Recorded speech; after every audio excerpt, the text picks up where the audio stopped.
ಈ ಶ್ಯಾಮ ನಿಯಮಕ್ಕೆ ವಿರುದ್ಧವಾಗಿ ಪೂಜೆ ಮಾಡಿಸ್ತಿದ್ದಾಳೆ. ಖಂಡಿತ ಗುರುಗಳ ಹತ್ರ ಬೈಸ್ಕೋತಾಳೆ.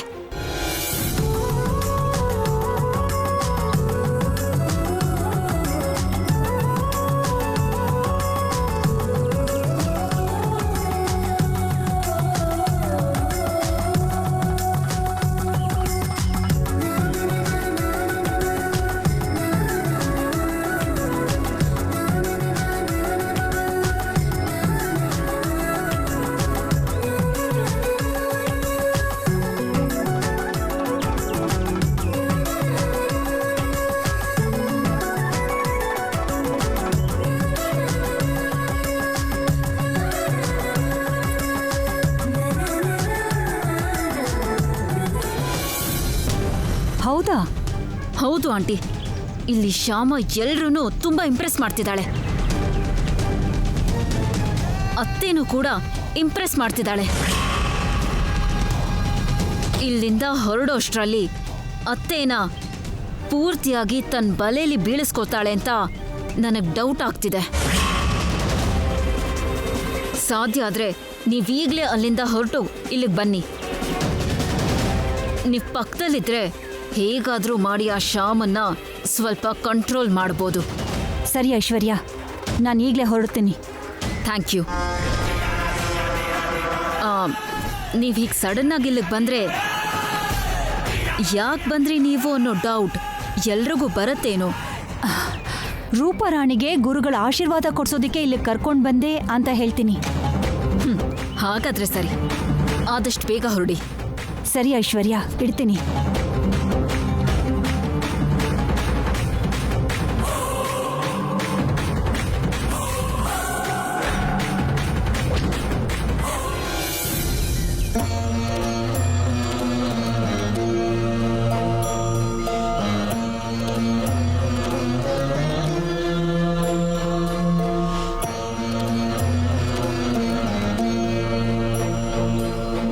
ನಮಸ್ಕಾರ ಗುರುಗಳೇ. ಏನಮ್ಮ, ಗೌರಿ ಪೂಜೆ ಪೂರ್ತಿ ಆಯ್ತಾ? ಆಯ್ತು ಗುರುಗಳೇ. ಮತ್ತೆ ಇನ್ನೂ ಯಾಕಮ್ಮ ಬೇಸರದಲ್ಲೇ ಇದ್ದೀಯಾ? ಅಂದ್ರೆ ಅದು ಗೌರಿ ಪೂಜೆ ನಡೆಯುತ್ತೋ ಇಲ್ವೋ ಅನ್ನೋ ಭಯದಲ್ಲಿ.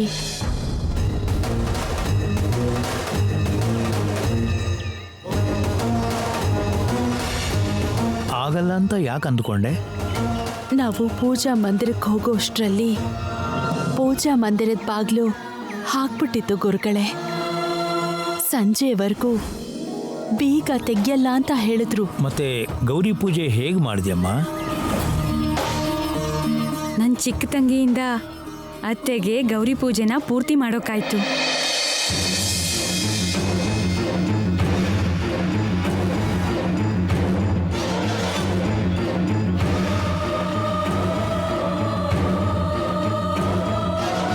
ಅಲ್ಲಿ ನೋಡಿ ಗುರುಗಳೇ, ಆ ಮರದ ಕೆಳಗಡೆನೆ ಗೌರಿ ಪೂಜೆ ಮಾಡಿಸಿದ್ದು.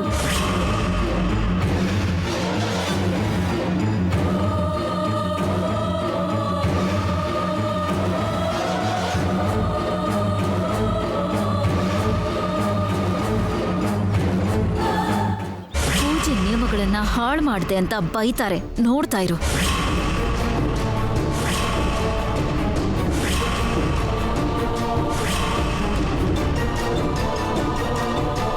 ಪೂಜಾ ಮಂದಿರ ಬಾಗಿಲು ಹಾಕಿರ್ತಾರೆ ಅಂತ ಗೊತ್ತಿದ್ದೆ. ಬೇಕು ಅಂತಲೇ ನಾನು ಗೌರಿ ಪೂಜೆ ಮಾಡ್ಕೊಂಡು ಬಾ ಅಂತ ಹೇಳಿದ್ದೆ.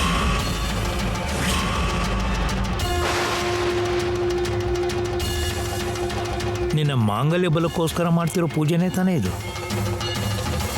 ಆ ಪೂಜೆಗೆ ಈ ರೀತಿ ಆತಂಕಗಳು ಎದುರಾದರೆ ಹೇಗೆ ಎದುರಿಸ್ತೀಯೋ, ಹೇಗೆ ನಿನ್ನ ಮಾಂಗಲ್ಯನ ಕಾಪಾಡ್ಕೊಳ್ಳೋಕ್ಕೆ ಪ್ರಯತ್ನ ಮಾಡ್ತೀಯೋ ನೋಡೋಣ ಅಂತ ಹಾಗೆ ಹೇಳಿದ್ನಮ್ಮ.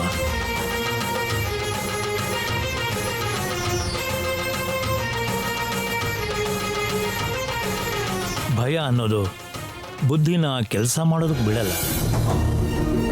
ಯಾವುದಾದ್ರೂ ಸಮಸ್ಯೆ ಬಂದಾಗ ಆ ಸಮಸ್ಯೆಯಿಂದ ಹುಟ್ಟೋ ಭಯನ ಪಕ್ಕಕ್ಕಿಟ್ಟು ಯೋಚನೆ ಮಾಡಿದಾಗಷ್ಟೇ ಬುದ್ಧಿ ಸಕ್ರಮವಾಗಿ ಕೆಲಸ ಮಾಡಿದರೆ ಸರಿಯಾದ ಪರಿಹಾರ ಸಿಗೋದು. ಆ ವಿಷಯ ನಿನಗೆ ತಿಳಿಸ್ಬೇಕು ಅಂತ ಅಂದ್ಕೊಂಡೆ. ನಿನ್ನ ಸೊಸೆನೇ ಅರ್ಥ ಮಾಡಿಸಿದ್ಲು.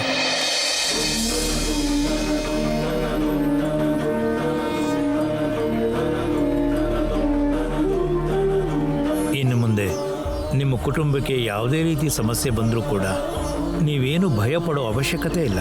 ನಿಮ್ಮ ಚಿಕ್ಕ ಸೊಸೆ ಭಯನ ಪಕ್ಕಕ್ಕಿಟ್ಟು ಸರಿಯಾದ ರೀತಿಯಲ್ಲಿ ಯೋಚನೆ ಮಾಡಿ ಆ ಸಮಸ್ಯೆಗೆ ಸರಿಯಾದ ಪರಿಹಾರ ಸೂಚಿಸ್ತಾಳೆ.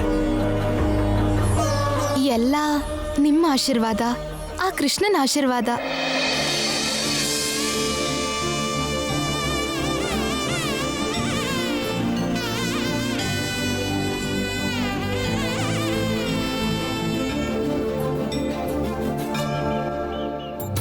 ಅಮ್ಮ ವಸಂತ, ನಾಳೆ ಬೆಳಗ್ಗೆ ಸ್ವಾಮಿಗೆ ಚಂದನ ಸೇವೆ ಇದೆ. ಆ ಸೇವೆಗೆ ಬೇಕಾಗಿರೋ ಚಂದನನೆಲ್ಲ ನಿನ್ನ ಕೈಯಾರೆ ನೀನೇ ಸ್ವತಃ ತೆಗೆದು ಸಿದ್ಧ ಮಾಡಮ್ಮ. ಸ್ವಾಮಿ ಸೇವೆ ಆದಮೇಲೆ ಸೇವೆ ಮಾಡಿರೋ ಆ ಚಂದನನ ಮತ್ತೆ ಅಮ್ಮವ್ರ ಕುಂಕುಮನ ನಿನ್ನ ಮಂಗಳಸೂತ್ರಕ್ಕೆ ಬೊಟ್ಟಾಗಿ ಇಟ್ಕೋಬೇಕಮ್ಮ. ನಿನ್ನ ಮಾಂಗಲ್ಯಕ್ಕೆ ಬಲ ಕೊಡೋದ್ರ ಜೊತೆಗೆ ಇನ್ನೂ 100 ಕಾಲ ಮುತ್ತೈದೆಯಾಗಿರ್ತೀಯಮ್ಮ. ಸರಿ ಗುರುಗಳೇ, ನೀವೇ ಹೇಳ್ದಾಗೆ ಮಾಡ್ತೀನಿ. ಸ್ವಾಮಿಗೆ ಸೇವೆ ಮಾಡಿರೋ ಚಂದನನ 4 ಜನ ಮುತ್ತೈದೆಯರಿಗೆ ಕೂಡ ಕೊಡಬೇಕು. ಅವರು ಕೂಡ ಸೌಭಾಗ್ಯವತಿಯರಾಗಿ ನಗನಗತಾ ಇರ್ತಾರಮ್ಮ. ಸರಿ ಗುರುಗಳೇ. ಗುರುಗಳೇ, ಚಿಕ್ಕ ಸಂದೇಹ. ಏನಮ್ಮ ಅದು? ಚಂದನ ಸೇವೆ ಅಂದ್ರೆ ಗಂಧನ ತುಂಬಾ ತೇಯ್ಬೇಕು ಅಲ್ವಾ? ಹೌದಮ್ಮ, ತುಂಬ ತೇಯ್ಬೇಕು.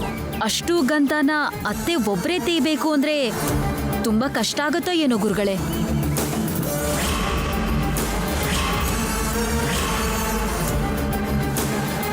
ಅಂದ್ರೆ ವಯಸ್ಸಾದವ್ರಲ್ವಾ, ಅಷ್ಟು ಕಷ್ಟಪಡಕ್ ಆಗಲ್ವೇನೋ ಅಂತ.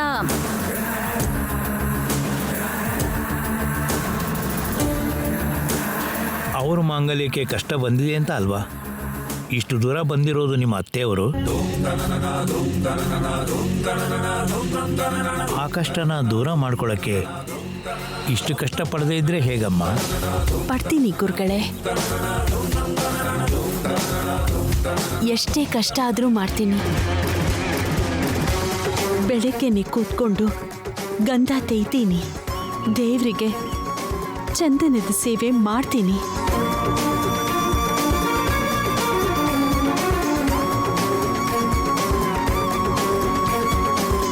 ನನ್ನ ಮಾಂಗಲ್ಯನೇ ನನ್ನ ಪ್ರಾಣ ಆಗಿರುವಾಗ ಆ ಮಾಂಗಲ್ಯನ ಕಾಪಾಡ್ಕೊಳ್ಳೋಕೆ ನಾನು ಎಷ್ಟೇ ಕಷ್ಟ ಬೇಕಾದರೂ ಸಹಿಸ್ಕೋತೀನಿ ಗುರುಗಳೇ.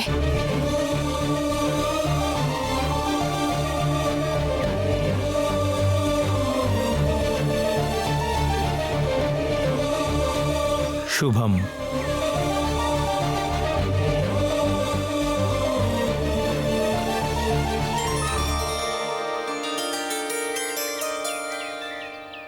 ಮಾಡ್ತೀನಿ ಅನ್ನೋಷ್ಟು ಸುಲಭ ಅಲ್ಲ ಅತ್ತೆ ಗಂಧ ತೆಯ್ಯೋದು.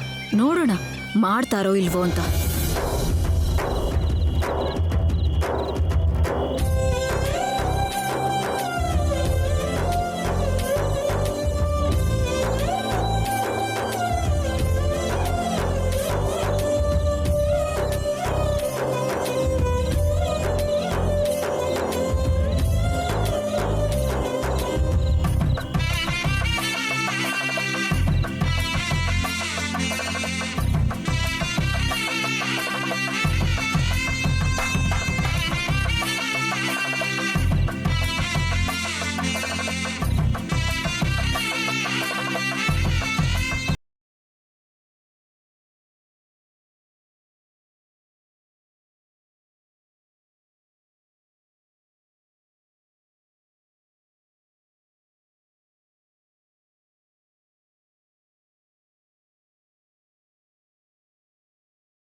ನನಗೆ ಯಾವ ವಿಶ್ರಾಂತಿನೂ ಬೇಡ.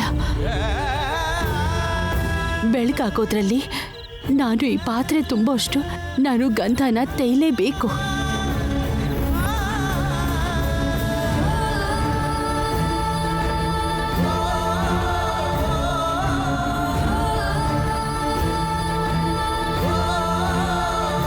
ಸೂರ್ಯ ಹುಟ್ಟೋ ಅಷ್ಟರಲ್ಲಿ ಈ ಕೆಲಸ ಪೂರ್ತಿ ಆಗುತ್ತೋ ಇಲ್ವೋ ಅಂತ ನಾನು ಟೆನ್ಷನ್ ಮಾಡ್ಕೊಳ್ತಿದ್ರೆ ನೀವು ನನಗೆ ವಿಶ್ರಾಂತಿ ತಗೋ ಅಂತೀರಲ್ಲ.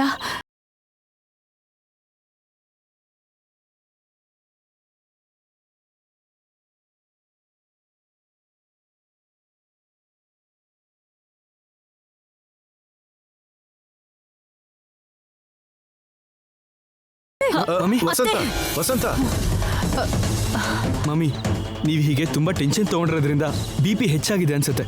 ಕೈ ನೋಡಿ ಹೇಗೆ ಒಣಗಿ ಹೋಗ್ತಾ ಇದೆ. ನನ್ನ ಮಾತು ಕೇಳಿ ಮಮ್ಮಿ, ಸ್ವಲ್ಪ ಹೊತ್ತು ರೆಸ್ಟ್ ತಗೊಳ್ಳಿ ಮಮ್ಮಿ. ಬೇಡ, ನನಗೆ ಯಾವ ರೆಸ್ಟು ಬೇಡ. ನಿಮ್ಮಮ್ಮ ಹಾಗೆ ಹೇಳ್ತಿರ್ತಾಳೆ. ರೂಮ್ ಕರ್ಕೊಂಡು ಹೋಗೋಣ ಬನ್ನಿ, ಸ್ವಲ್ಪ ಹೊತ್ತು ರೆಸ್ಟ್ ತಗೊಳ್ಳಿ. ಬೇಡ, ಹೇಳಿ ಮಮ್ಮಿ. ನೀವು ಬನ್ನಿ. ವಸಂತ, ಬನ್ನಿ ಮಮ್ಮಿ ಅತ್ತೆ, ಹೇಳಿ ಮಮ್ಮಿ. ಬನ್ನಿ. ಬಾ ಮಮ್ಮಿ ಬೇಡ, ಹುಷಾರು. ಬಿಡಿ ನನ್ನ. ಬನ್ನಿ ಮಮ್ಮಿ, ಬಾ ವಸಂತ. ಬೇಡ ಅಖಿಲ್. ಬನ್ನಿ.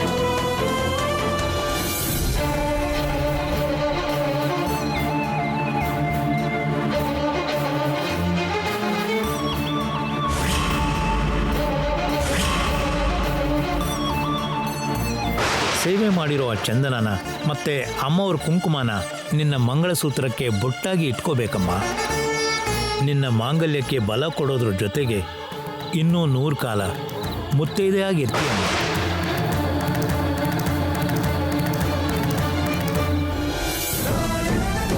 ಬಾ ವಸಂತ, ಬಾ. ಬನ್ನಿ. ಮೆಲ್ಲಗೆ ಮೆಲ್ಲಗೆ. ಮಮ್ಮಿ ಅಯ್ಯೋ, ಕುತ್ಕೊಳ್ಳಿ. ಬೇಡ ಅಖಿಲ್. ಕುತ್ಕೊಳ್ಳಿ. ನೀವು ರೆಸ್ಟ್ ತಗೊಳ್ಳಿ. ಬೇಡ ಅಖಿಲ್.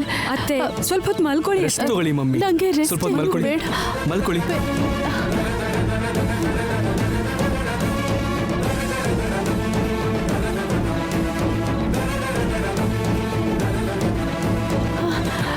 ಮಮ್ಮಿ. ನಾನು ಗಂಧ ತೇಯಬೇಕು. ಅತ್ತೆ ಬೇಡ ಮಮ್ಮಿ, ಮೊದಲು ಮಾತ್ರೆ ತಗೊಳ್ಳಿ.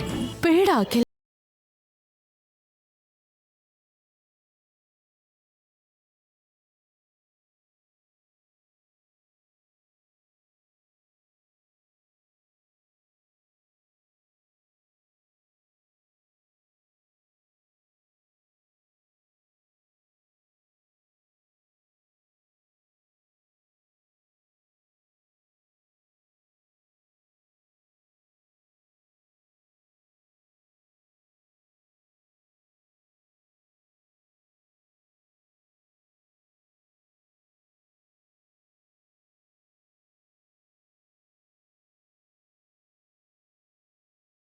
ಪ್ಲೀಸ್ ರೆಸ್ಟ್ ಮಾಡಿ.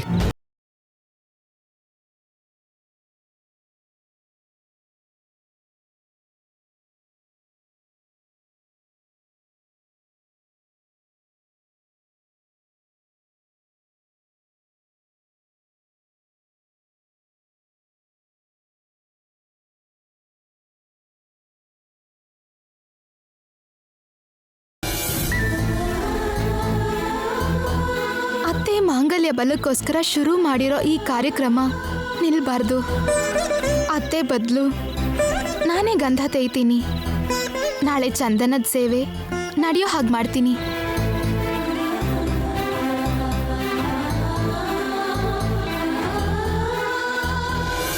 ಗಂಧ ತೇಯ್ಬೇಕು ಅಖಿಲ್.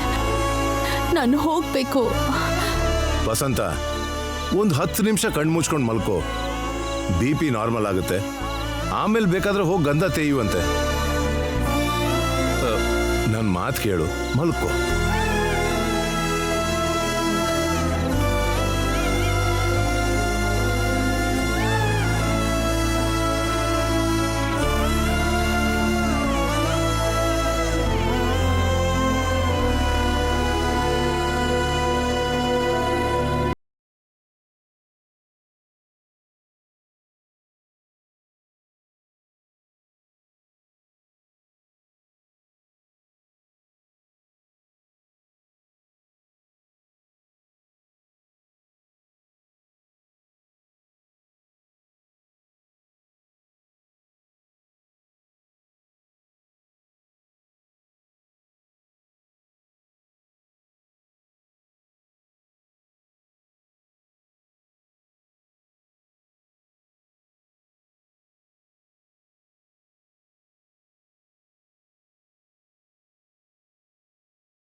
ಅದು ರೂಪಾರಾಣಿ ವಾಯ್ಸ್ ಅಲ್ವಾ? ಹೌದು ಮಮ್ಮಿ.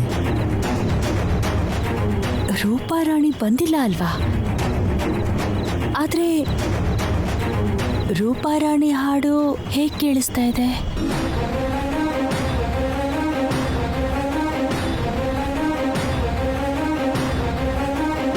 ನೋಡೋಣ ಬನ್ನಿ. ಮಮ್ಮಿ ಬೇಡ ಮಮ್ಮಿ. ಮಮ್ಮಿ ನೀವು ತುಂಬಾ ಸುಸ್ತಾಗಿದ್ದೀರಾ. ಇಲ್ಲ ಕಂದ, ನನ್ಗೀಗ ಪರವಾಗಿಲ್ಲ.